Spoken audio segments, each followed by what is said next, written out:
Welcome to book club. It's been a while.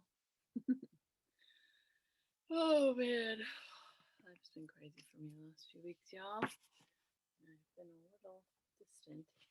Just been dealing with some stuff. It's life, right? It's life. But I'm committed to action.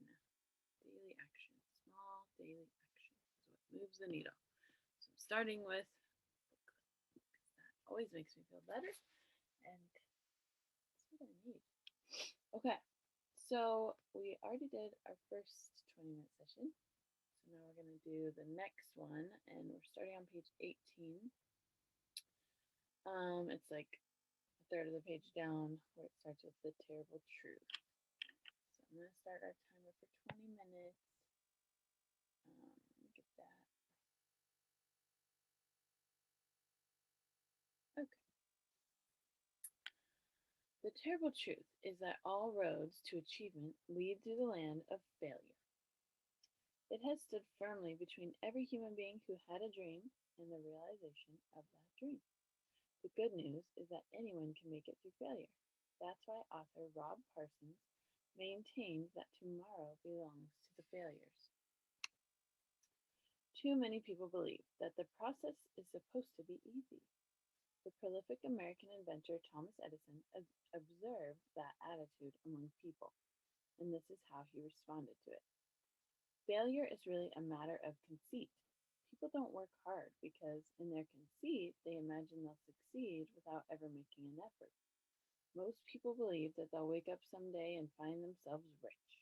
Actually, they've got it half right because eventually they do wake up. Each of us has to make a choice.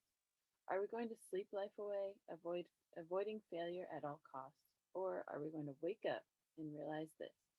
Failure is simply a price we pay to achieve success. If we learn to embrace that new definition of failure, then we are free to start moving ahead and failing forward. Moving forward on the heels of tragedy. Over dinner, I heard a great story about the price someone paid to achieve success. It all started when I arranged for two friends to meet. Last year, when speaking, let's remember this word. I know you guys have a hard time hearing me sometimes. Okay. Last year, when speaking for Auntie Anne's Pretzels, I was talking to Anne Byler, the company's founder. As we talked, she mentioned in passing that one of her heroes is Truett Cathy, the founder of the Chick fil A restaurant chain. Would you like to meet him? I asked. You know him? Anne responded, a little surprised. I sure do, I answered. When we moved my company, the Enjoy Group, to Atlanta in 1997, Truett and his son Dan Truett and his son Dan Cathy took all of us under their wings. They're wonderful friends. I'll arrange for all of us to have dinner together. I immediately set a date, and soon afterward, my wife Margaret and I had Truett Cathy, Anne and Jonas Byler, and Dan and Rhonda Cathy over to dinner. We had a wonderful time.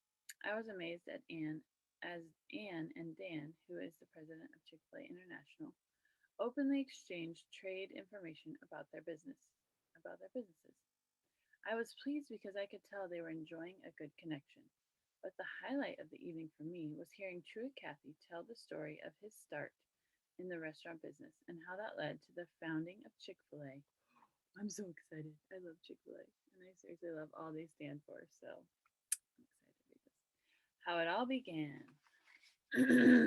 Truett's description of his childhood activities showed me that he was a born entrepreneur. As a second grader, he discovered that he could buy a six-pack of Cokes for a quarter, sell them for a nickel apiece, and make a 20% profit. It wasn't long before he was buying soft drinks by the case, icing them down, and increasing his revenue and profit. When the weather turned cold and drink sales lagged, he sold magazines. Then at age 11, he started helping a neighbor with his paper route. By age 12, he had his own route. Like many young men of his era, Truett went into the Army. When he was discharged in 1945, he was ready to pursue opportunity. What appealed to him was a restaurant, and his dream was to work with Ben, one of his brothers. After learning a little about the business, they scraped together some money, located a site, built a restaurant, and opened it as the Dwarf. Oh, that's hard to say. Dwarf Grill.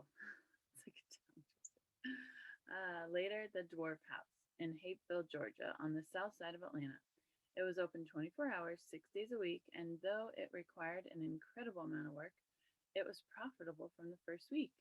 But it wouldn't be long before Truett faced the first of several major setbacks. Tragic losses. The first came early, only 3 years after opening the restaurant. Truett's two brothers were in a small private plane that crashed on the way to Chattanooga, Tennessee. Both of them died. Losing a business partner is tough. Losing both brothers was horrible. Truett was devastated. Once he got over the emotional shock, he went on alone. A year later, he paid Eunice, his brother Ben's widow, for her share in the business. A year after that, he opened a second restaurant. By then, things were going pretty well. Then one night, he was awakened by a phone call. There was a fire at his second restaurant location. He dashed off to see what could be done, but when he arrived, he discovered that the fire had totally destroyed the operation. That alone was bad enough. Worse was that Worse was the fact that he had practically no insurance. Within but a few weeks, Truett faced another debilitating setback. He discovered that he had polyps in his colon that would have to be removed. The timing couldn't be worse. Instead of rebuilding his restaurant, he went in for surgery. One operation turned into two, and much to his dismay, he was out of action for several months, an eternity for an energetic businessman like him. Turning lemons into lemonade and chicken sandwiches. What does an active entrepreneur do when he's stuck in bed for months at a time? If he's Truett Cathy, he comes up with $1 million idea. The time Truett spent out of commission inspired him to play with a new concept. He had always loved chicken, and it had been an important part of the Dwarf House's fare. For a while, the restaurant had offered a boneless chicken breast on its menu. What would happen, he wondered, if I took that chicken breast, seasoned and fried it just right, and put it on a bun with the right condiments? The answer became the Chick-fil-A sandwich and the start of one of the largest privately owned restaurant chains in the world. Today, Truett Cathy is credited with inventing the chicken sandwich in the fast food industry. Chick-fil-A operates more than 900 restaurants across the country and has a 200,000 square foot headquarters that sits on 73 acres just south of Atlanta. In the year 2000, it became a billion-dollar company. It is one of the most successful operations in the restaurant business, selling millions of chicken sandwiches and countless gallons of its famous fresh squeezed lemonade. The business continues growing, yet it never would have come to pass if Truett Cathy had not experienced the setbacks he did, maintained his perspective, and realized that a few negative experiences don't make for failure. Thomas Edison believed many of life's failures are people who did not realize how close they were to success when they gave up. If you can change the way you see failure, you gain the strength to keep running the race. Get a new definition of failure. Regard it as the price you pay for progress. If you can do that, you will put yourself in a much better position to fail forward.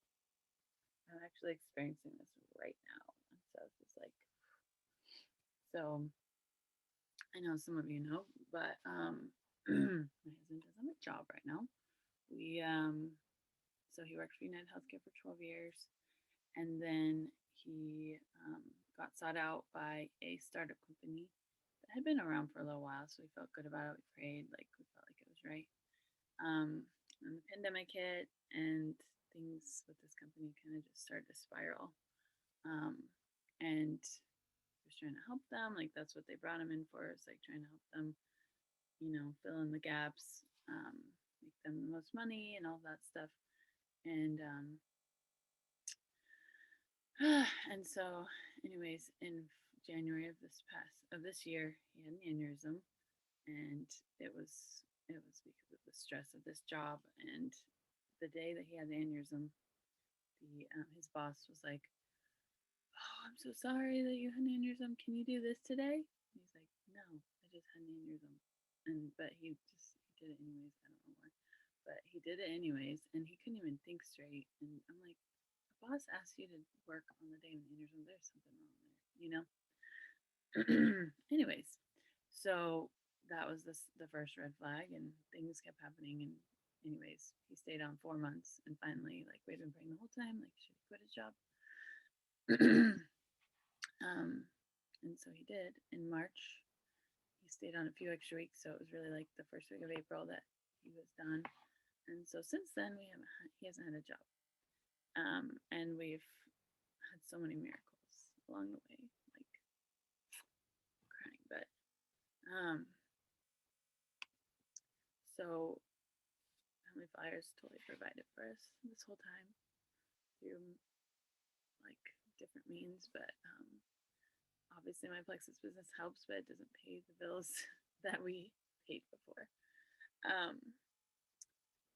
And so now we're kind of like at the end of the loop where we're like, okay, we really need a job now.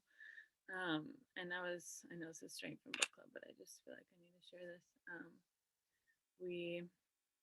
I read this from The Chosen. They posted this. It's called, anyways, I'm just going to read it because it describes exactly what I'm going through. So it says, this picture, I'm going to show you a picture. Can you see it at all? So it's the producer. Can't really see it.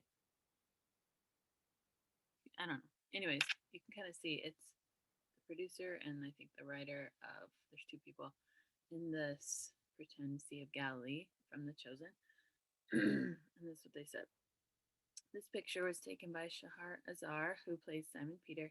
He's standing on the shore of our Sea of Galilee lake. I'm in the water with our on-set dresser, the incomparable Alan. Okay, the dresser. We're several hours into the day, and we haven't filmed a single frame. We, the entire cast and crew, are doing the absolute worst thing you can do on a film set where time costs lots and lots of money. Nothing.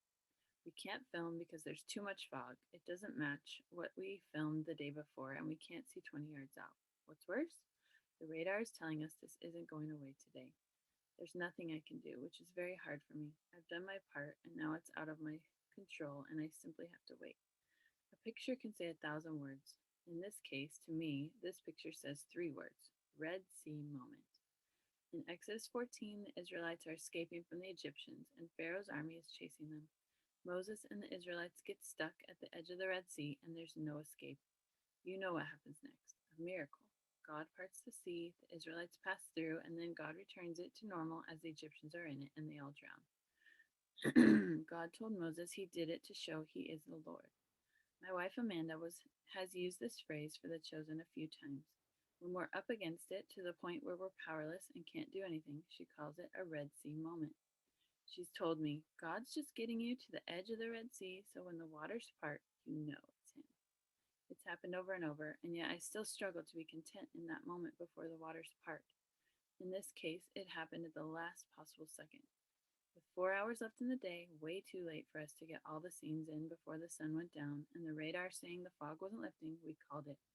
Crew got in their cars, we started to push the boat to the dock, and we tabled discussions on when, if ever, we could shoot these scenes.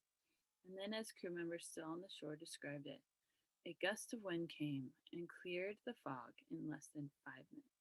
I was in a trailer at the time, and as I walked out, I said, Is that the other side of the lake? I can see the other side of the lake. Suddenly, the entire cast and crew rushed to the shore. We unpacked all the gear again, and we decided to just shoot what we could and hopefully get at least one scene in. But because of the overcast sky, the sun reflected off the clouds as it descended, which lengthened the daylight. We kept shooting and shooting, and we ended up getting every shot and every angle we wanted for every scene we'd scheduled. What would have normally taken 12 hours took less than 4. I still don't know how it's possible, because it wasn't really. It's not possible for me to part the Red Sea. So that's why this picture means so much to me. My posture indicates that I didn't know it, but I was at the edge of the Red Sea, and that's a really awesome place to be. So, it's one of those things that you don't ever want to experience. Like, it sucks, and you feel like, why am I in this? Like, Chris has literally applied to like almost 300 jobs. Probably, I know he counted them up. I think it was like 275, and he's super qualified. Like there's plenty of jobs out there. It's not the right time, and I'm like, this is why you're not getting a job, because Heavenly Father's getting the exact right one for you. And we're just going to be really patient, and but it's hard. I'm in the swamp like what Christy said. I don't know, for those of you at convention, like she talked about being in the swamp. I'm in the swamp. So that's sometimes when I'm in the swamp, I just hide. I feel like I'm getting out of that because it's not doing any good. So I'm like, okay, it's time to start showing up in life again, and let's go. You know. Anyways, just felt really inspired. I need to share that. So I'm gonna continue reading on here though. Okay. I don't know where I was. Okay, so oh yes, okay. Thomas Edison believed many of life's failures are people who did not realize. Oh yeah, I already read that. Okay, so moving on. Your second step to failing forward is learn a new definition of failure. How can you help yourself learn a new definition of failure and develop a different perspective concerning failure and success? Sorry, my kids are throwing fits. I don't know if you hear them. I might have to stop a little bit early. By making mistakes, Chuck Braun of Idea Connection Systems encourages trainees to think differently through the use of a mistake quota. He gives each student a quota of 30 mistakes to make for each training session, and if a student uses up all 30, he receives another 30. As a result, the students relax, think of mistakes in a whole new light, and begin learning. As you approach your next big project or assignment, give yourself a reasonable mistake quotient. How many mistakes should you expect to achieve? 20, 50, 90? Give yourself a quota and try to hit it before bringing the task to completion. Remember, mistakes don't define failure. They are merely the price of achievement on the success journey. Steps to failing forward. Number one, realize there is one major difference between average people and achieving people. Number two is learn a new definition of failure. All right, I'm going to stop there because I got to go home with family. But love you guys so much. Thank you for listening. And if you're going through your own swamp, just know that I'm always here to listen. And that when you feel like you're failing, means you gotta learn something. So dig in and learn what you gotta learn so you can